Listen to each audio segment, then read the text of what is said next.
Pull up a real estate listing. Any city, any price. Read it carefully and count how many times it uses the phrase open concept. It will appear in almost every listing you open.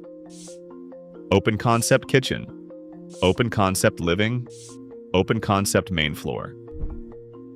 Now try to find one that advertises walls, that brags about a kitchen you can close off, a dining room with a door, a living space that does not share a sightline with the stove. You will not find it. Because somewhere in the last 40 years, the wall became the problem that American homes needed to solve. And now they have all solved it, in the same direction, in the same way, in every price range, every region, every style of construction. That kind of uniformity does not happen by accident. It happens because a system produced it. Understanding that system means asking who benefited and how much. 100 years ago, a middle-class American home on a single floor might contain 8 or 9 separate rooms. Not 8 or 9 spaces. 8 or 9 rooms, each with a name, a door, and a purpose that justified its existence. The parlor was for receiving guests. The sitting room was for the family. The dining room was for eating. The kitchen was for cooking. The pantry held what the kitchen needed. The study was for reading and correspondence, each one sealed off from the others by a door that closed. This was not a design preference. It was engineering. Interior walls served at least 2 functions simultaneously. The first was structural. The second was thermal. Before central heating, the only way to warm a room was to build a fire inside it and close the door. A small room with one fireplace could reach a comfortable temperature with a few logs. The same fireplace in a large open space would fail entirely. Walls were how heat stayed where people were and cold stayed where people were not. They also separated smells. The kitchen in a Victorian home was sealed off because cooking with coal, wood, and animal fat produced smoke, grease, and odors that no one wanted drifting into the parlor. A kitchen that opened directly into the living area was not an option for people who cooked on wood fires with no mechanical ventilation. And they separated noise. A house with 7 rooms and 7 doors was a house where 7 different activities could happen simultaneously without collision. Walls did not limit the life of the household. They organized it. So what changed? The first thing that changed was technology. Central heating arrived in middle-class American homes between roughly 1920 and 1950. One furnace in the basement pushed warm air through the entire house. You did not need a fireplace in every room. You did not need to close the door to keep the heat in. The thermal argument for interior walls weakened almost overnight. Then came electric ventilation, range hoods, exhaust fans, mechanical systems that pulled cooking smoke out of the kitchen before it could reach the rest of the house. The smell argument weakened. A kitchen could now open to the dining area without filling it with the residue of whatever was on the stove. Then came better insulation, improved wall construction, vapor barriers, higher performing windows. The whole house began to hold heat more evenly. By 1960, the 3 physical reasons that had justified the interior wall for 2 centuries had mostly evaporated. The walls were still standing. They were still being built into new homes. But they had lost their original justification entirely. They were employees with nothing left to do. And in America, employees with nothing to do get fired. But technology alone does not explain why every new home in the country ended up in the same configuration. Millions of individual builders, buyers, and architects do not all arrive at the same floor plan independently. Something had to push them there. Understanding what pushed them means going back to one architect and one conviction that planted itself in American design culture long before anyone had heard of the phrase open concept. In the 1930s, an architect named Frank Lloyd Wright began designing what he called Usonian homes. Small, affordable, intended for the American middle class, and radically open. Wright hated the Victorian floor plan. He called it a box within a box within a box. His Usonian houses replaced hard walls with low screens, partial dividers, and spaces that moved into each other without sharp boundaries. The kitchen faced the living area. The living area opened toward the outdoors. No parlor, no separate dining room with a door. Wright was not the only architect thinking this way, but he was the most influential. His designs were published, discussed, imitated, and taught in architecture schools across the country for the next several decades. What filtered into the profession was not just a floor plan, it was an equation. Open equals modern, closed equals old, walls equal constraint, space equals freedom. That equation did not need to be stated explicitly to be absorbed. It moved through design magazines, through university curricula, through the collective vocabulary of the profession until it became the default assumption underlying almost every residential design conversation in America. By the time the 1990s arrived, that assumption had been in the culture for 50 years. The seed was in the ground. It had been there for half a century. What it needed was not more architects, it needed television. In 1999, a show called Trading Spaces premiered on TLC. The format was simple. Two sets of neighbors renovated each other's rooms in 48 hours on a budget of $1,000. And what almost every episode featured, at some point, was knocking down a wall. The sledgehammer moment became a ritual. The wall came down, the dust cleared, and the space behind it was revealed as the reward. The wall was the villain.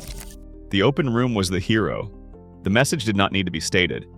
Then came Extreme Makeover, Home Edition, then Property Brothers, then Fixer Upper, which premiered in 2013 and made a small Texas city briefly the most influential place in American interior design.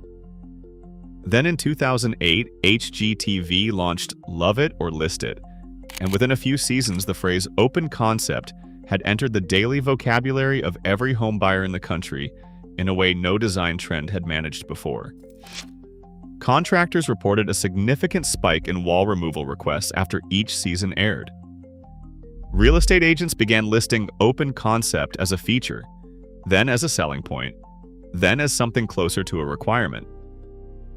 Studies from the National Association of Realtors showed that homes described as open concept sold faster and for higher prices than comparable homes with traditional floor plans. Once the market rewarded openness, the feedback loop was sealed. Builders designed open because buyers expected open. Buyers expected open because appraisers valued open. Appraisers valued open because lenders financed open. The wall did not stand a chance. But here's the part the TV shows never mentioned. Removing a wall looks simple on television. In practice, it depends entirely on what that wall is doing. Many interior walls in older American homes are load-bearing. They hold the floor above and the roof beyond. Take one out without replacing its structural function, and you do not get a bright, airy, great room. You get a ceiling that moves in ways ceilings are not supposed to move. To make the open floor plan possible at scale, builders needed a different technology. They got it. Engineered lumber, laminated veneer beams, steel I-beams, glulam timber. These materials can span 20, 30, sometimes 40 feet without a supporting wall between them. They are stronger than traditional wood framing and dramatically more expensive. A standard interior wall that divides a kitchen from a living room costs a few $100s in materials and labor. The engineered beam that replaces it can cost $5,000, $8,000, sometimes $12,000, plus installation. Open concept is not cheaper than closed. It is more expensive. But the market pays for it because the market was trained by television to want it and by appraisers to reward it. The cost of the beam gets absorbed into the construction budget, folded into the sale price, baked into the mortgage.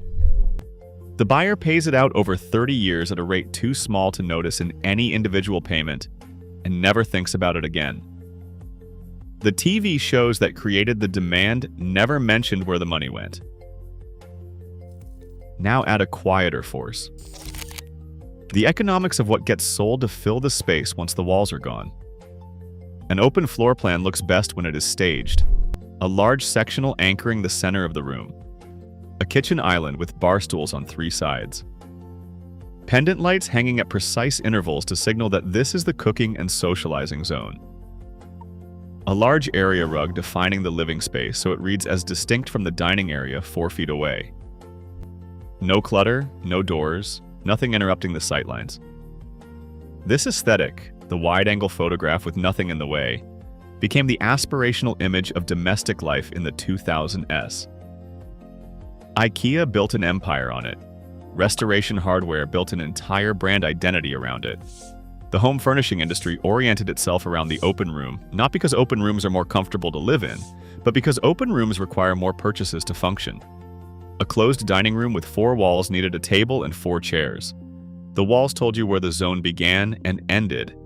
An open floor plan dining area needs a table, 4 chairs, an area rug to define the boundary, a pendant light to signal the eating zone, and something solid on the open edge to separate it visually from the living area beside it. Every one of those items is a purchase the closed floor plan did not require. More space, counterintuitively, demands more stuff. More stuff means more spending. The open home is, in a very direct sense, more profitable for every industry that sells things to put inside it. But the pandemic broke the spell. In March of 2020, millions of Americans were suddenly living inside their open concept homes on a full-time basis. Working from home at the kitchen island, running school from the dining area, cooking 3 meals a day in a kitchen that shared a sightline with the living room, the homework zone, and the video call backdrop simultaneously. The open floor plan had been designed to feel spacious. Under those conditions, it felt like a single room with no exit. Search data from Google recorded a significant surge in queries that had rarely appeared in measurable volume before. How to add a wall to a room. Temporary room dividers for open floor plans. Soundproofing a home office. Doors for open concept spaces. People were not searching for how to make their open plans feel more open. They were searching for how to close them back down. Architects reported a wave of clients asking to reverse renovations they had paid significant money to complete. Homeowners who had removed walls in 2015 or 2016 were asking whether those walls could be rebuilt, whether they could contain cooking smells and noise and mess to a single zone while the rest of the household tried to concentrate. What the pandemic exposed was not a new problem. It exposed something the television renovation shows had always kept carefully out of frame. An open concept home is optimized for entertaining guests and for being photographed. It is not optimized for the full range of activities that constitute an actual life. The pandemic did not kill the open floor plan. New homes being built right now in 2026 are still overwhelmingly open. Why? Because the system does not turn on a dime. Builders have supply chains calibrated to open plan construction. Architects have templates developed over 2 decades of building the same configuration. Lenders have appraisal models that still reward openness because those models were built on sale data from a market that television trained to prefer it. Changing all 3 simultaneously takes years, sometimes decades. What is emerging instead is a compromise.